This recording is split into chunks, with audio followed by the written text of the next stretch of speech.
Tan ট্যানা আজকে আমরা চলে যাচ্ছি চাঁদনি চক টু চায়না। না গো, চায়না না, এবার এখানে ভব ফোন দেখছি, আমি এখানে অর্ডার করছি। যাও, গেটটা হলো। আজকে আমি তোমাকে দেখি নিয়ে যাবো Chandni Chowk two China. Chandni Chowk two China, মাস্টারদা সূর্য সেন টু চাঁদনি চক। ভব অনেকবার নাকি গেছে, 2-1 বার তাও গেছে, আমি একবারও যাইনি। তা আমি বললাম ঠিক আছে, কোই বাত নেই, হাম লেকে যায়গা তুমকো। এই করতে করতে আমরা মেট্রো স্টেশন পৌঁছে গেলাম, বাসজনী মেট্রো স্টেশন, যেটা মাস্টারদা সূর্য সেন নামেই আর কি পরিচিত, ওইটাই আর কি বলে। তো ভব আমাকে বললো যে 2টো মেট্রো কার্ড নিয়ে নিতে। আমিও তো নি সেট করে মেট্রো কার্ডগুলোকে বার করলাম। মেট্রো কার্ড নিয়ে এলাম। আমি মেট্রো কার্ডে হয়তো পয়সা নেই, পাঞ্চ করতে হবে, হয়তো টাকা ভরাতে হবে। তো আমি এখানে একটুখানি ভিডিও করছিলাম, তোমাদের সাথে কথা কিছু একটা তো বলছিলাম, এখন মনে নেই কি বলছিলাম। তো এবারে এটাই বলছিলাম যে আমার মুখের দিকে তাকিয়েও না, আমি একদম কিছু সাজি টাজি না, নর্মাল একদম জাস্ট জামা ঠামা পরেছি, একটু চুলটা বেঁধেছি, চলে এসেছি। এইবার আমাকে ভব দেখে বলছে, দেখ এটা তুই কি করেছিস। আমি কি করেছি? বলছে তুই তো এটিএম কার্ড নিয়ে চলে এসেছিস। আমি যে এটিএম কার্ড নিয়ে চলে এসেছি? বলছে তুই তো মেট্রোর কার্ডের বদলে এটিএম কার্ড নিয়ে চলে এসেছিস। আমি যে ঠিক আছে তাহলে বাদ দাও। তো একটা এটিএম কার্ড আমার ব্যালেন্স ভরাই ছিল, অনেকটাই ছিল, 150 টাকার মতন প্রায়। আর ও টিকিট কাটলো, কেটে এবারে এই এক্সেলেটার করে চলছি। এই এক্সেলেটার করে চড়তে আগে যখন প্রথম চড়ি মেট্রো, বিশাল ভয় লাগতো, বিশাল ভয়, বলে বোঝানো যাবে না রে ভাই, কি ভয়টাই না পেতাম।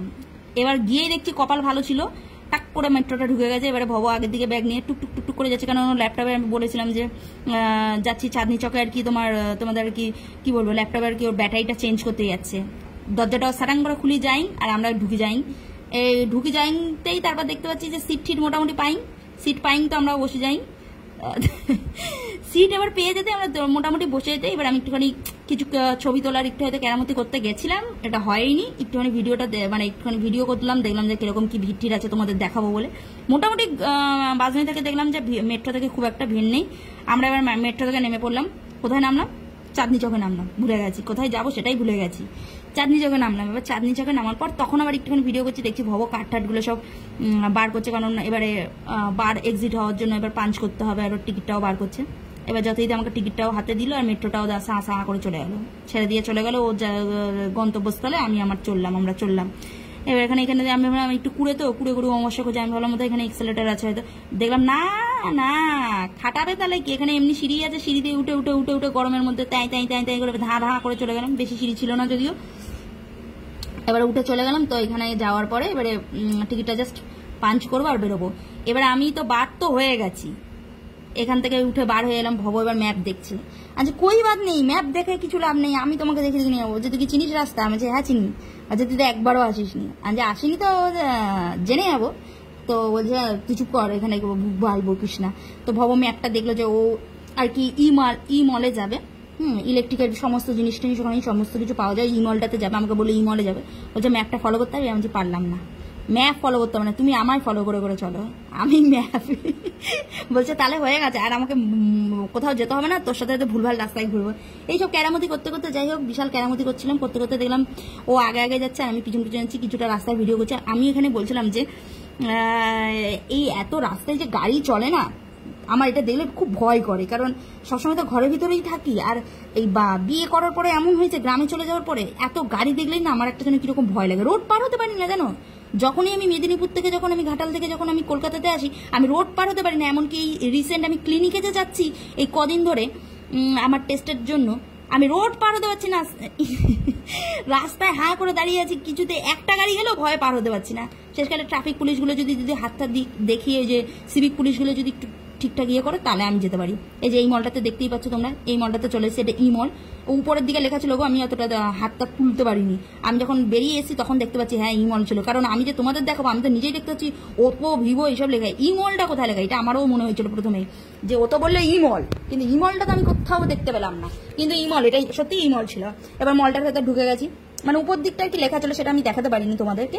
এবারে উপর দিকে এটা এসি একদম চিল, বাইরে এত গরম আর ভিতরে কি ঠান্ডা আরাম। এবার ভব তেমনি উঠে গেল, বললো কোন দিক দিয়ে যাই, আমি যে এই তো সিঁড়ি, কোনো ব্যাপার না, কাই বাত নেই, চলো বলে এবার দুজনেই আমরা সিঁড়িতে করে এটা সেকেন্ড ফ্লোরে চলে এলাম। তো আমি বললাম যে এইখানটা যে এলে, এইখানটা কি তুমি দেখছিলে আগে যে এই দোকানটাতে আসবে? বলে না এখানে তো প্রচুর দোকান আছে, একটা দেখে আমাকে ঢুকতে হবে, এরকম একটা ব্যাপার। আমি যে ও আচ্ছা ঠিক আছে। তারপরে এই দেখো laptop and mobile repair, tech care in solution, এই দোকানটাতে ঢুকেছিল। এই শোরুমটা বেশ বড় আছে, মানে এদের দোকানটা বেশ বড় আছে। ওদের দোকানে ও ব্যাটারি ট্যাটারি চেঞ্জ করার জন্য সমস্ত কিছু দেখেছে। আমার বেশ ভালো লাগছে বলে পুরো একদম ঠান্ডা ঠান্ডা বলে বেশ মনটাও একদম চনমনে হয়ে গেছে। এদিক ওদিক একটু দেখছিলাম যে কি কি আরো আছে না আছে। এই দিকটাও ওই ল্যাপটপ সারানোর দোকানই আছে। এই দিকটা এবার ডান দিকটায় দেখলাম বিভিন্ন লাইটের সমস্ত জিনিস আছে, বিভিন্ন দেখছি যে চেয়ার টেয়ারের ব্যাপার আছে। এই যে ল্যাপটপগুলো দেখতে পাচ্ছ তোমাদের সেটা আমি পরে বলছি। কত ল্যাপটপ দেখো, এগুলো মডেল দেখা হয়েছে, এত ল্যাপটপ অ্যাপেলের আছে, এটার আছে, সেটার আছে। আমি ভাবকে জিজ্ঞেস করলাম অ্যাপেলের ল্যাপটপগুলো কত বলছে 70-80 তো অবশ্যই স্টার্ট হয়ে যাবে, এরপরে তো আরো দাম। আমি ছোটগুলো বলছি হ্যাঁ ছোটগুলো। আমি কোনোদিনই আমি কিনতে পারবো না, এত টাকা আমার নেই আর আমি কিনতেও পারলাম না। তো যাই হোক একটু আমি ঘুরে ঘুরে দেখাচ্ছিলাম, দেখলাম আমরা দিয়েছিলাম ল্যাপটপটা বোধ হয় 7টা সাড়ে 7টার দিক, 7টা নয় 7-8টার দিক করে হয়তো দিয়েছি, আমরা পেয়েছি 8:30টার দিক করে। মানে প্রায় কাজ করেছে 1-1.5 ঘন্টা। কাজ করতে করতে ব্যাটারিটা আমার হাতে ধরিয়ে দিল। ভাবো বলে দেখ এটা ব্যাটারি আনছে, এই বাবা এটা কি বড়, এরকম ফুলে গেছে কেন? বলছে কি জানি ফুলে গেছে কেন, ফোলাই থাকে কি ফুলে গেছে আমি জানি না ঠিক। তো ব্যাটারিটা বেশ এরকম বড় সড়ো একটা ব্যাটারি ছিল, চওড়া, একটু ভারীও ছিল ব্যাটারিটাও চেঞ্জ করেছে আর কিবোর্ডটাও চেঞ্জ করেছে। সব মিলে অনেকটা টাকাই ভাবার খরচা হয়েছে। ব্যাটারিটা নিয়ে একটুখানি দেখছিলাম যে বাবা এই আবার কিরম জিনিসগুলো, আমি তো সত্যি দেখিও নি, উপর থেকেই দেখেছি। হয়তো ভবও কোনোদিন দেখেনি যে ব্যাটারিটা এরকম হয় বা কিছু বৃত্তান্ত, ও দেখলেও দেখতে পারে, আমি তো কোনোদিন দেখিনি। তো আমি দেখার পর একটুখানি না পারলাম যে এই ব্যাটারি আর কি করবে, তুমি রেখে দাও। সব তো ঠিক আছে, দেখতে দেখতে এবার দেখা গেল ভবকে এবার আমি দেখছি হট করে দেখছি ও কি ফোনে খেলা চালিয়ে অন্য লোকের দিকে ধ্যান দিয়েছে। তারপর দেখছি না আবার খেলা দেখছে। সেদিন বোধহয় খুব সম্ভবত চেন্নাইয়ের সাথে বোধহয় আরসিবি খেলা ছিল, ব্যাস একটু খেলায় মন দিয়ে দিয়েছে। যেখানেই যাই যাক না কেন খেলা যখন হবে বাবু খেলাটা দেখতেই হবে, এটা প্রাধান্য মন। আমি আবার একটুখানি এদিক ওদিক ঘুরছি, তখন দেখছি প্রায় 9টার কাছাকাছি বেজে গেছে আর এদের দোকানপাটও কিছু কিছু দেখছি বন্ধ হয়ে গেছে। আমি এবার ভাবকে বলছি এই দোকান তো সবই বন্ধ হয়ে যাচ্ছে, আমাদের কখন দেবে, গিয়ে বলো না তাড়াতাড়ি দিয়ে দিতে, বাড়ি বা কখন যাবো, মেট্রো আবার বন্ধ হয়ে গেলে আরেক ঝামেলায় পড়বো, তখন পাশে করে যেতে হবে। এই করতে করতে আবার দেখছি ভবর কাছে গেছি, ভব দেখছি খেলাতেই মগ্ন, খেলা দেখছে। আমি একটুখানি হুমড়ি খেয়ে দেখলাম কিছুই বুঝলাম না, খেলাতেও কিছু কেরামতি করতে গেলাম, পারলাম না। ওদের ল্যাপটপটাও দেখতে গেলাম, দেখছি ল্যাপটপের ওখানে ভিডিও মানে দেখাতে গেছি, দেখছি তাতেও হয়নি। এই যে ল্যাপটপগুলো দেখছো মডেল করে রাখা আছে, এখানে কত যন্ত্রপাতি, আমি তো দেখেই হাঁ হয়ে গেছি।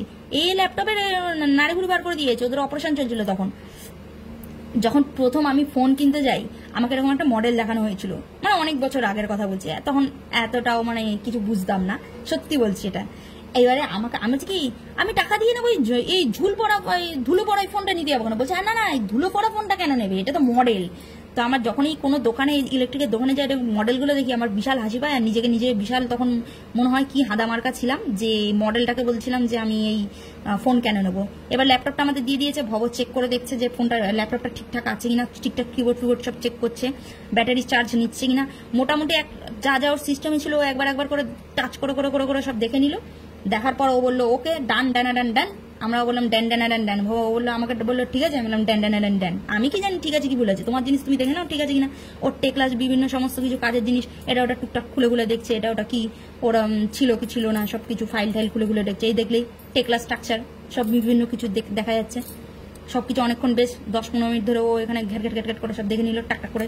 আমি হলে তো পারতাম না, তবুও আমি মুখে বলতে ছাড়বো না, আমি বললাম সব পেরে যাবো। এরকম করে দেখা হয়ে গেল।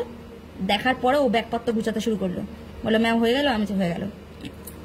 4000 টাকা নিয়েছে শুধু ওই ব্যাটারি আর কিবোর্ডটা চেঞ্জ করতে। আমরা এত টাকা একটুখানি ডিসকাউন্ট দিয়ে বোধ হয় 3700 বা 3600 টাকার হয়তো নিয়েছে। ব্যাটারিটা এবার অফ করে দিল, ও সব চার্জার সব খুলে নিল, ব্যাটারি অফ না চার্জার সব খুলে নিল, নিয়ে ব্যাগপত্র গুছিয়ে আমরা টং করে নেমে গেলাম সিঁড়ি দিয়ে। ওই দিক দিয়ে নামলাম না, এই দিকটা দিয়ে নেমে গেলাম, একদিক দিয়ে ঢুকেছিলাম একদিক দিয়ে নেমে গেলাম। এই দিকটা সেই দিকটা নয়, সেদিকটা এক্সেলেটার ছিল। নামার পরে একটুখানি মেট্রোর দিকে গেছিলাম, খুব খিদা পেয়ে গেছিলো, আবার এইদিকে এসেছি ভুল করে। আসার পরে দেখলাম একটুখানি মোমো খেতে চেয়েছি, মোমো খাওয়ালো ভব আমাকে ভালোভাবেই, ভেজ মোমো, ভব মাংস খায় না, ওই জন্য ভেজ মোমো নিয়েছিলাম। তারপর আমি চিকেন মোমো একটুখানি খাবো, আবার চিকেন মোমো খেলাম। খাওয়াতে দেখলাম চিকেন মোমোটা দারুণ ছিল, সুপার ছিল। এবার হাঁটতে আমরা মেট্রোর দিকে এগোচ্ছি। এই মেট্রোর দিকে এগোতে এই যে তোমাদের এই দিকটা দেখাচ্ছি দেখছো এই যে মেট্রোর দিকটা, আমরা ভুল করে ওই দিকটায় প্রথমে চলে গেছিলাম, গিয়ে দেখছি না রে ভাই এদিক দিয়ে তো এদিক দিয়ে তো মানে ঢোকা যাচ্ছে না, এদিক দিয়ে বার হওয়ার গেটটা দিয়েছে। তখন আবার ভাবো বলে না এই দিকটা বার হওয়ার গেট না, কোন দিকে। তারপর আবার এদিকে এলাম, এসে মেট্রোর কার্ড আবার কাটার পর পাঞ্চ করে মেট্রোতে দাঁড়ালাম। কিছুক্ষণ দাঁড়িয়েছিলাম, সঙ্গে সঙ্গে মেট্রোটা আসেনি, কপাল করে গোপাল পাওয়ার মতন সব জায়গায় সবকিছু হবে না।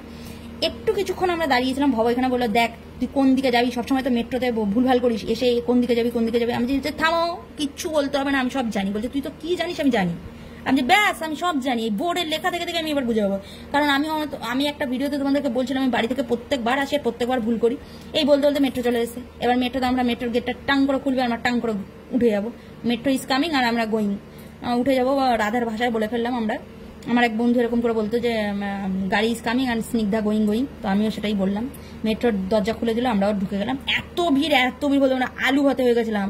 চাপে চাপে ভব সেই চাপটা বলছে সহ্য করছে, আর আমাকে কিছুটা ভিতরের দিকে ঢুকেছে, পুরো মুখ দেখো হনুমানের মতন হয়ে গেছে। এত চাপ ভব বলছে আমি অবাক হয়ে যাচ্ছি, রাত্রি 9:30 কি করে এত ভিড়। যাই হোক, উদ্ধার করে নামলাম আমরা মোটামুটি বাসজনিতে। নামার পর একটুখানি হেঁটে উঠে এসেছি, দেখছি একটা মন্দিরের সামনে, কালী ঠাকুরের মন্দিরের সামনে খিচুড়ি খাওয়াচ্ছে। আমি বলছি আমি নাচের মধ্যে আমি খাবো না, মোমো খেয়েছি, আমি কিছুতেই খাবো না, আমি খিচুড়ি খুব একটা ভালো খাই না। ওই যে মন্দিরটা দেখতে পাচ্ছ তোমরা, দেখে নাও দূর থেকেই, দেখে নিলে মন্দিরটা। ওই মন্দিরে এরকম প্রসাদ দিচ্ছিল, খিচুড়ি আর আলুর দম। আমি কিছুতেই খাবো না, আমি মোমো খেয়েছি, রাত্রে গিয়ে আর ভাত খেতে পারবো না, আমি খাবো না, আমার পেট ভরা। ভাও বলছে না আমি খাবো, 2 বাটি নেই। এবারে এক বাটি ও নিয়েছে আর একটা আমি নিয়েছি, আমি তো খাবো না। এবার ও বলছে আমি খাবো। এবারে খেতে খেতে আমি তুমি দাঁড়িয়ে খাবো। বলছে ভালো হয়েছে? আমি ভালো হয়েছে। বলছে হ্যাঁ ভালো হয়েছে। ও একটা বাটি পুরো খেয়ে নিয়েছে, আর এক বাটি বাড়িতে নিয়ে চলে এসেছে। টাটা।